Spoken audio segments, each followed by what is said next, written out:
فترة قريبة كان في تواصل بيني وبين واحد صاحبي، كنت بكلمه كل يوم وهو بيكلمني كل يوم، بس في يوم جيت ارن عليه كنسل عليا وفضل اسبوع ما يكلمنيش. بعدها لما قابلته وابتديت اساله ابتدى يقول لي ان الشاشة بتاعت التليفون وقعت منه واتكسرت، ولما انت كنت بترن ما كانش الرقم باين فكنسلت، معرفش مين اللي بيرن. وهو كان بيتكلم معايا وبيحكي التفاصيل دي كان بيحك مناخيره بسرعة، وكمان كان بيعمل نفسه ان هو بيكح. فكلامه قال حاجة بس جسمه قال حاجة تانية خالص. النهاردة هتعرف أشهر 8 إشارات أي شخص بيكذب بيعملهم في العموم، وبعد حلقة النهاردة مفيش حد هيعرف يكذب عليك. يلا نبدأ. أول إشارة وهي إشارة تغطية البق. المخ بيدي أمر تلقائي للإيد إنها تغطي البق بحيث إنها تمنع الكلام الكذب إنه يطلع أو يتقال. فالشخص اللي بيكذب بيحط إيده على بقه، وممكن يحطها بصورة أو يعني بصورة تانية بأشكال مختلفة ليها. يعني ممكن يحط إيده ماشي، ممكن يمشي بصوابعه على إيده، ممكن مثلا يغطيها بقبضة إيده كده وحاجات زي كده.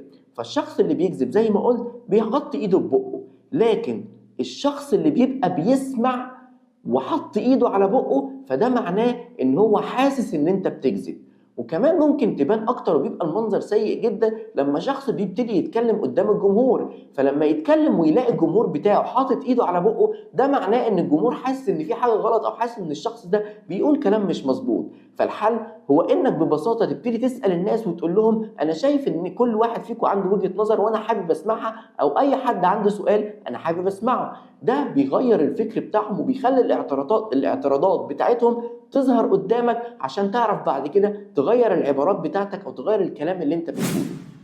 اما الاشارة التانية وهي اشارة حك الانف، بتبقى بطريقتين، ممكن تحك الانف من تحت بالمنظر ده او ممكن تحك الانف بصورة سريعة من فوق، ودي برضو بتدل على ان الشخص غالبا ما بيكذب. بس خد بالك لازم تبقى موجودة مع مجموعة تعبيرات وفي السياق. ليه؟ لان وارد جدا ان الشخص اللي بيعمل كده يكون عنده برد. وكمان العلماء في جامعة شيكاغو اللي كانوا شغالين في مؤسسة اسمها مؤسسة الابحاث للشم والتذوق قالوا ان الجسم لو الشخص لما بيجي يكذب جسمه بيفرز مواد كيميائية بتخلي الانف تتضخم، وده ما بيبانش بالعين المجردة ولكن الإشارة بتاعته بتبان، وسموا الظاهرة دي باسم تأثير بينوكيو.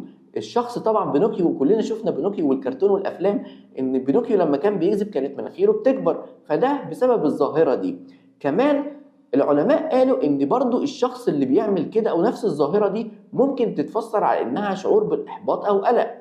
ففي 2 دكاترة، واحد دكتور في العلوم العصبية أو في علم الأعصاب اسمه ألان بيرزيتش أو ألان هيرزيتش، والدكتور التاني اسمه تشارلز وولفز، ده كان دكتور نفسي. الاتنين دول عملوا تحليل موسع وتحليل شامل للشهادة اللي أدلى بيها بيل كلينتون قدام هيئة المحلفين حوالين العلاقة بتاعته ما بينه وما بين مونيكا لينسكي، ولقوا ان بيل كلينتون لما كان بيتكلم وبيقول الحقيقة ما كانش بيلمس مناخيره خالص، لكن لما ابتدى يكذب او لما كان بيكذب كان وشه بيكشر لجزء بسيط من الثانية، ولقوا ان هو كان بيلمس مناخيره مرة كل 4 دقايق، ووصلت بيه الدرجة ان هو لمس مناخيره بمعدل 26 لمسة او 26 مرة، وده كان دليل واضح ان هو كان بيكذب فعلا في علاقته ما بينه وما بين مونيكا لينسكي. والسؤال ليك انت، ايه اخر كذبة انت قلتها النهاردة؟ او فاكر انت الكذبة لما كنت بتكذب اخر مرة لمست مناخيرك ولا لا؟ وقبل ما نكمل لو المحتوى ده فادك ما تنساش تشترك في القناة، وكمان اكتب لي في الكومنتات ايه هي الاشارات اللي انت بتعملها لما بتبقى حاسس بتوتر. اما الاشارة اللي بعد كده فهي اشارة اسمها اشارة فرك العين. زمان لما كنا صغيرين كان طبعا احنا لما كنا اطفال مش عايزين نشوف موقف صعب او حاسين مش عايزين نشوف كلام كذب او نشوف منظر مش كويس، كنا بنعمل ايه؟ كنا بنحط ايدينا على عينينا. بس طبعا لما كبرنا دلوقتي الموضوع بقى بصورة اذكى واسرع واوضح. ازاي؟ فبقينا نعمل حاجة اسمها فرك العين. وفرك العين طبعا بيختلف ما بين الراجل وبين الست. فالراجل لما بيفرك عينه بقوة، طبعا النضارة مش عارف اعمل بيها الحركة. اما الست فتلاقيها بحركة خفيفة خالص ممكن تلمس عينيها بالمنظر ده، وده دليل برضو ان الشخص مش عايز يشوف الكذب او الخداع، او ان هو برضه بيحاول يغطي الكذب او الخداع اللي هو بيقوله. والعلماء قالوا ان في مجموعة تعبيرات كده بتتعمل مع بعض، كوكتيل كده على بعضه بيتعمل لما الشخص بيبقى عايز يكذب، وسموها بمجموعة الأسنان المطبقة أو مجموعة كذب الأسنان. وبتبقى عبارة عن إن الأسنان متطبقة مع ابتسامة مزيفة مع فرك العين زي كده. لو خدت بالك الأسنان مش مفتوحة، الأسنان متطبقة وابتسامة مزيفة مع فرك العين. كمان عايز أقولك إن الشخص لو في قدامه لو بيكذب كذبة كبيرة فبيبعد عينه عن عين المستمع، سواء راجل سواء ست، الاتنين بيعملوا كده. بتلاقيهم هما بيحكوا التفاصيل والكذبة كبيرة وعايزين يركزوا فيها، فبتلاقيهم باصين دايما. أما الإشارة اللي بعد كده وهي إشارة مسك الودن. طبعا برضو زمان لما كنا صغيرين لو احنا مش عايزين نسمع زعيق او الاهانة اللي بيوجهها لنا ابهاتنا، او مش عايزين نسمع حاجة معينة، فبنعمل ايه لما كنا صغيرين؟ كنا بنحط ايدينا على ودننا. بس لما كبرنا الموضوع اختلف خالص، فبقينا نعمل كده بكذا طريقة، زي مثلا ان انت تمسك ودنك وتسحبها للجنب، تفرك بايدك في ودنك من ورا، تحط ايدك جوه ودنك وتحركها لقدام، او ان انت تتني ودانك بحيث انها تغطي ثقب الاذن، بتحاول ان انت تمنع الكلام الوحش ان هو يوصل لك. وكمان نفس الاشاره دي ممكن تتفسر على انها شعور بالقلق او الاحباط، طبعا على حسب السياق. فلو انت بتتكلم مع شخص قدامك وعملت الحركه دي، فانت معناها ان انت مش عايز تسمع الكلام اللي انت بتقوله. وكمان ممكن برضو وانت بتتكلم معاه وابتديت تعمل اي حركه من الحركات دي، فده دليل ان خلاص انت سمعت بما فيه الكفايه وعايز تاخد حقك في الكلام ده، في السياق لو انتوا الاتنين بتتكلموا قدام بعض. لكن مثلا زي الامير تشارلز لما كان بيتمشى في وسط مجموعه من الناس، كانت حركات مسك الودن ولمس الانف كانت متكرره جدا بالنسبه له، ده بيفسر كان شعوره بعدم الامان او القلق. الاشاره اللي بعد كده وهي اشاره حك السبابه في الرقبه كده.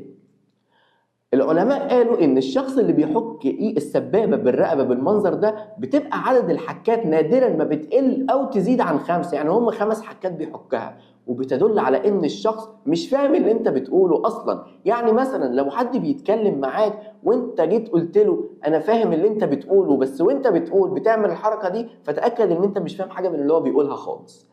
اما الاشاره اللي بعد كده وهي اشاره حك الرقبه بالاظافر. ديزموند موريس وده عالم من اول الناس اللي اكتشفوا ان الكذب بيزود ارتفاع او بيرفع ضغط الدم، وكمان بيحرك الانسجه المربوطه بالوش والرقبه، وده اللي بيسبب شعور بالحكه. فلما الشخص يبتدي يكذب ضغط الدم بتاعه بيبتدي يزيد ويبتدي يحس بالشعور ده، فبيبتدي يحك رقبته سواء بصوابعه او بضوافره عشان يتخلص من الحكه دي. وبيبقى غالبا الشخص ده بيحاول ان هو يكذب بطريقه او باخرى. والاشاره اللي بعد كده وهي اشاره شد اللياقه او جذب اللياقه. برضو ضغط الدم لما بيرتفع مع الشخص اللي بيجي يكذب بيخلي منطقه الرقبه دي يبقى فيها سنه تعرق بسيط، فتلاقي الشخص من كتر الضغط بقى والاحمرار اللي بيحصل في الحته دي، فبيبتدي عايز يدخل هواء بارد عشان يرطب المنطقه دي، فبيبتدي يشد الرقبه بتاعته عشان، او زي ما بيعمل كده بيهويها عشان ايه؟ عشان الهواء يبتدي يخش ويداري الكذب بتاعه، او ان هو يخفف الكلام الكذب اللي هو بيقوله. فلو انت لقيت شخص قدامك بيعمل الحركه دي، اقف وما تخلوش يكمل كلام، ابتدي يساله، قول له معلش ممكن توضح لي النقطه دي تاني، او انا مش فاهم انت تقصد ايه من اللي انت بتقوله ده، وضح لي اكتر.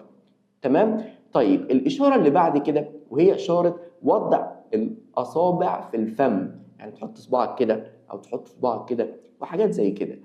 زمان طبعا لما كنا صغيرين فكنا بناخد احساس الامان والطمأنينة منين؟ من ثدي الام.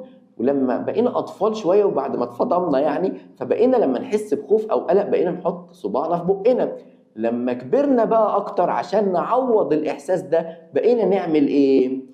بقينا نشرب سجاير، بقينا نمضغ لبان، بقينا واحنا بنشرب الكوبايه بتاعتنا نشربها بصوت وحاجات زي كده.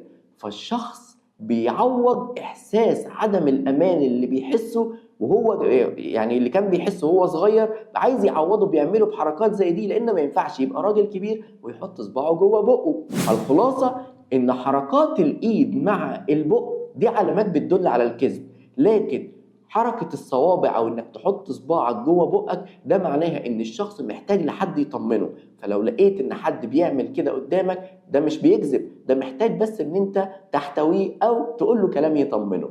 وكمان في إشارات بيعملها الأشخاص عشان يا إما بيكون بيفكر أو بيهرب منك أو مش مهتم بالموضوع خالص، واسمها إشارات التقييم والمماطلة، وهنعرف أكتر بالتفصيل عنها في الحلقة الجاية. أنا أمير، شكرا إنك وصلت للآخر. لو المحتوى عجبك ما تنساش تشترك في القناة. سلام.